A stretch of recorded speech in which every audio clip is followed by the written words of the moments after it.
ሰላም ጤና ይስጥልን ውድ የቻናላችን ተከታታዮች የፕሮግራማችን ቤተሰቦች፣ ይህ አብዲራዋ ቲዩብ ነው።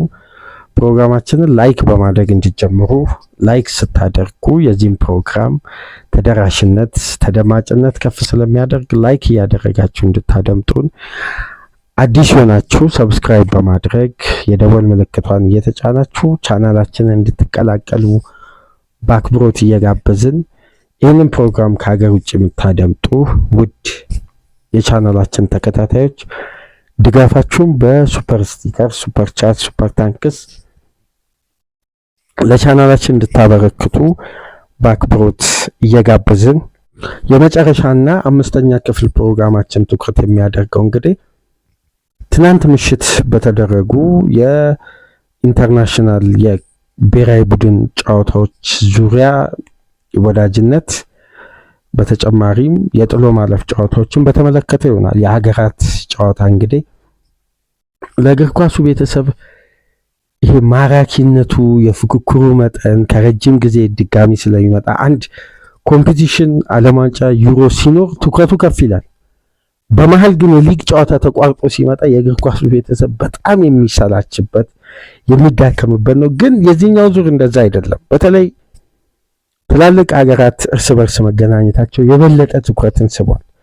ትናንት ምሽት ከተጠበቁ ጨዋታዎች መካከል ብራዚል እና ፈረንሳይ በአሜሪካ የሚያደርጉት ጨዋታ ነበር። በእጅጉ በጉጉት የተጠበቀ በተጠበቀውም ደረጃ የሁለቱም ቡድኖች ፉክክር የታየበት የበለጠ ግን የጄኔሬሽን ጋፕ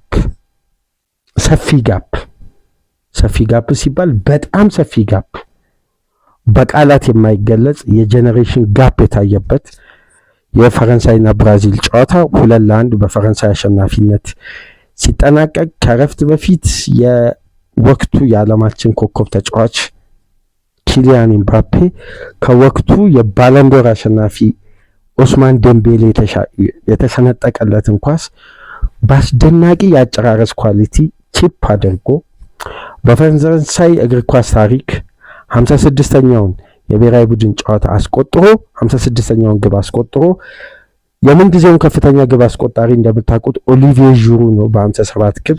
ኪሊያን ኤምባፔ አንድ ግብ ብቻ ይቀረዋል ከዚህ ኮከብ ጎል አግቢ ጋር የምን ጊዜውን ከፍተኛ ግብ አስቆጣሪ ጋር እኩል ሊሆን የአንድ ግብ ልዩነት ይቀረዋልና በአስደናቂ አጨራረስ ነበር ኤምባፔ ያስቆጠረው። የመጀመሪያ 45ን በበላይነት በብልጫ በሙከራም በጥራትም በማጥቃትም ምርጥ የነበሩት ፈረንሳዮች 1-0 እየመሩ የመጀመሪያውን 45 በኪሊያን ኤምባፔ በአስደናቂ አጨራረስና ኳሊቲ የመጀመሪያውን 45 አጠናቀቁ። ሁለተኛ 45 እንደተጀመረ አፖሚካኖ 56ኛ ደቂቃ ላይ የመጨረሻ ሰው ሆኖ ፋውል በመስራቱ በቀይ ካርድ ከፈረንሳይ ተጫዋች ወጣ። 56ኛ ደቂቃ ላይ ለቀሪ 36 ደቂቃዎች በጎደሎ የተጫወቱት ፈረንሳዮች ከ11 ደቂቃ በኋላ 66ኛው ደቂቃ ላይ የሊቨርፑል የፊት መስመር ተጫዋች ሂጎ ኤኬቲኬ በተመሳሳይ ዴምቤሌ ለባፔ የሰነጠቀው አይነት ኳስ ኦሊሴ ለኤኬቲኬ አመቻችቶ እንደ ባፔ ደግሞ ኤኬቲኬም ቺፕ አድርጎ በግሩ ማጨራረስ አስቆጥሮ ምሽቱን ልዩ አደረገው። የጄኔሬሽን ጋፕ ልዩነት ያልኩት ዋነኛ ምክንያት ብራዚል ያስቆጠረው ከቆመ ኳስ ያስቆጠረው ብሬማን ፊዚካል ተጫዋች። ብራዚልም እናስታውሳት ከፊት መስመር በኩል ያሉ ተጫዋቾች ቴክኒሻሊ ያላቸው ፖቴንሻል እና ሜዳ ውስጥ የእግር ኳሱን ቤተሰብ የማዝናናት አቅማቸው ትናንት ምሽት ግን ሲያዝናኑ ያመሹት የፈረንሳይ አዳዲስ ትውልዶች ናቸው።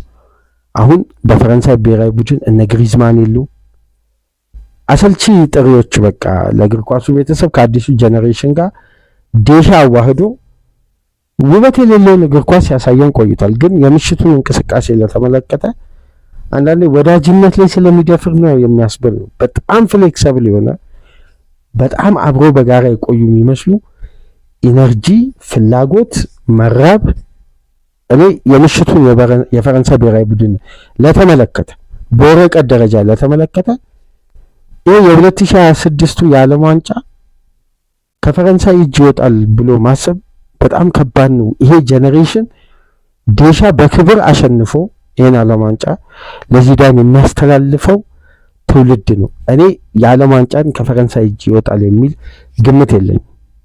የምሽቱን ጨዋታ ስላየው ብቻ አይደለም፣ ከፊት መስመር ያሉትን የተመረጡትን 8ቱን ተጫዋቾችን ለተመለከተና ብራዚል እነማንን መርጣ እንደሄደች እነማን የብራዚል የምሽቱ ቁልፍ ተጫዋች እንደነበሩ የአማካይ ክፍሉ ጥንካሬ በነ ካሰሚሮ እድሜ የሚመራ የብራዚል ብሔራዊ ቡድን የአማካይ ክፍል ይሄ ከባድ ጥያቄ የሚያስነሳ ነው።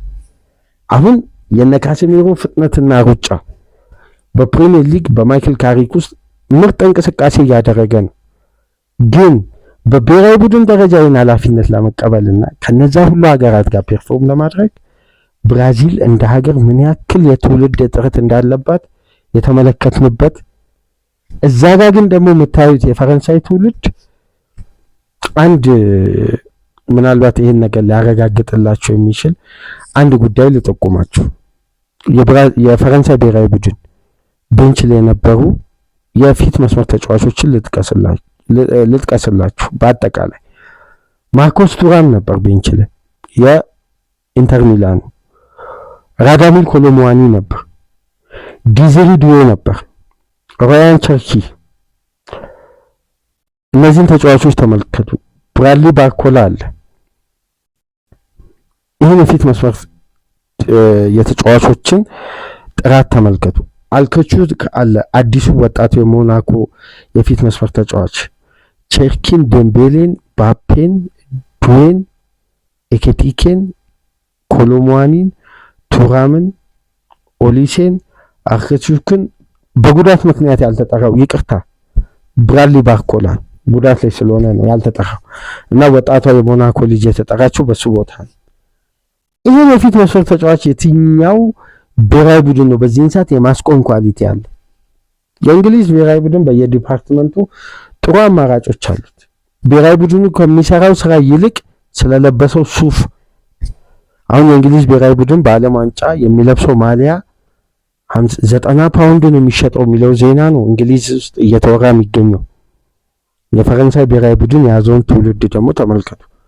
እንግሊዝ ብሔራዊ ቡድን ከዚህም የተሻለ ስብስብ በየዲፓርትመንቱ ሊኖራት ይችላል፣ ግን የመግባባት የመዋሃድና ቴክኒካሊ ከሜዳ ውጪ ካሉ ጉዳዮች ይልቅ ሜዳ ላይ ነው የፈረንሳይ ብሔራዊ ቡድን ሀሳቡ። ከሜዳ ውጪ የእንግሊዝ ሚዲያ ሰማይ ምድሩ እስከሚንቀጠቀጥ ድረስ ለሀገራቸው የሚሰጡት ሽፋን የሚሰጡት ከፍተኛ ክሬዲት እና ከፍተኛ የሙያዊ ከሙያ ውጪ እግር ኳሱ ላይ ብዙም ቀጥታ ውጤት የማያመጡ ጉዳዮች ላይ የሚያተኩሩበት መንገድ ሁሌም የእንግሊዝ ብሔራዊ ቡድን ኤክስፔክቴሽኑ ከፍተኛ ነው። ስራው ሲታይ፣ ግምቶች ሲታዩ አሁን በቅርቡ እንደውም አንድ የተቆራረጠ ኢንተርቪው ስንመለከት ነበር አይደል? በሶሻል ሚዲያ በተለይ በኤክስ የተለቀቀው የሉካ ሞድሪች የእንግሊዝ ብሔራዊ ቡድንን ከክሮሺያ ጋር ከነበረው ጨዋታ ቀደም ብሎ ብሔራዊ ቡድኑ ሲሰጥ የነበረው ለእንግሊዝ ብሔራዊ ቡድን ግምትና ክሮሺያ ደግሞ በዛ ጨዋታ እንዴት ቀጥቅጣ እንግሊዝን እንዳለፈች ግምቶች እና የእንግሊዝ ሚዲያው የሚሰጠው ቦታና የተሰራው ስራ ሁሌም የሰማይና የምድር ቦታ ልዩነት አለ። ሚዲያው ብሔራዊ ቡድኑ ሰማይ ያወጣል፣ ውጤት የለም። ተመልከቱ የፈረንሳይ እነዚህ 8-9 የፊት መስመር ተጫዋቾች ሁሉም በነገራችን ላይ እነዚህ ተጫዋቾች ይሄዳሉ ብሔራዊ ቡድን። እዚህ ብሔራዊ ቡድን ላይ እንግዲህ ኩንዴ የለም፣ ሳሊባ የለም በጉዳት ምክንያት። ሁለቱ በኋላ መስመር በአፖሚካኖና በማሎ ጉስቶ ሲተኩ የዚህን ብሔራዊ ቡድን የተሟላ ጥራትን ስታንዳርዱን አስቡት። ከባድ ከፊት ለፊት ላለው ዓለም ዋንጫ የትኛው ቡድን በተሻለ ስትራቴጂና ጥራት እየመጣ እንደሆነ በግልጽ የሚያሳየን ነውና አንደኛው የምሽቱ ውጤት ጄኔሬሽን ጋፕ የፈጠረው አስደናቂ ውጤት እንግዲህ የተመዘገበው በወዳጅነት ብራዚልን በማሸነፍ ነው። ፈረንሳይ በዓለም ዋንጫ የጥሎ ማለፍ ጨዋታዎች እንግዲህ ቱርክ ሮማኒያን በማሸነፍ ወደ ቀጣዩ ዙር በማለፍ ወደ ፍጻሜው፣ ኮሶቮ ማግኘት ችላለች። ቼክ ሪፐብሊክ እና አየርላንድ በመለያ ምት ቼክ ሪፐብሊክ አሸንፋለች። ዴንማርክ እና ኖርዝ መቄዶኒያ በዴንማርክ 4-0 አሸናፊነት፣ ጣሊያን ኖርዝ አየርላንድን በማሸነፍ በሞሲ ኪን እና በሳንድሮ ቶናሊ ግቦች ወደ ቀጣዩ ዙር ማለፍ ችላለች። ጣሊያንም ፖላንድ እና አልቤኒያ 2-1 በፖላንድ አሸናፊነት፣ ስሎቫኪያ እና ኮሶቮ 4-3 በማሸነፍ፣ ዩክሬን እና ስዊድን ያደረጉት ጨዋታ ስዊድን 3-1 ስታሸንፍ ቪክተር ዮከሬስ ነበር ሶስቱንም ግብ ለስዊድን ማስቆጠር የቻለው። ሃትሪክ መስራት ችሏል። ብሔራዊ ቡድኑን ወደ ዓለም ዋንጫ ትኬት ለማግኘት የመጨረሻ 90 ደቂቃ ብቻ ነው የሚቀራት። ዌልስ እና ቦስኒያ ሄርዞጎቪና የኤዲን ዤኮ ሀገር ባደረጉት ጨዋታ እንግዲህ ዳንኤል ጄምስ የቀድሞ የማንቸስተር ዩናይትድ የክንፍ ተጫዋች የአሁኑ የሊድስ ተጫዋች እንግዲህ ዌልስን ቀዳሚ ያደረገ። ዤኮ 86ኛ ደቂቃ ላይ አስቆጥሮ ወደ መለያ ምት ሄዱ። እንግዲህ ዌልስ ከ4-2 በመሳት ከዓለም ዋንጫ ጥሎ ማለፍ እንግዲህ ማለፍ አልቻለችም። ቦስኒያ ሄርዞጎቪና የመጨረሻውን ክለቦች ብሔራዊ ቡድኖች መቀላቀል ችላለች ማለት ነው። በመጨረሻም እንግዲህ የብሔራዊ ቡድኖች የእርስ በርስ ድልድል ከጨዋታው በኋላ ይፋ ሆኗል። ቦስኒያ እና ጣሊያን ተገናኝተዋል። በቦስኒያ ሜዳ የሚደረግ ነው። ኮሶቮ እና ቱርክ ተገናኝተዋል። በኮሶቮ ሜዳ የሚደረግ ነው። ስዊድን እና ፖላንድ ተገናኝተዋል። በስዊድን ሜዳ ይደረጋል። ቼክ ሪፐብሊክ እና ዴንማርክ ተገናኝተዋል። በቼክ ሪፐብሊክ ሜዳ ይደረጋል። ይሄ ጨዋታ በመጀመሪያ ዙር ያልቃል። ፕሌይኦፍ ነው፣ የፍጻሜ ጨዋታ ነው። 90 ደቂቃ ነው ያለው።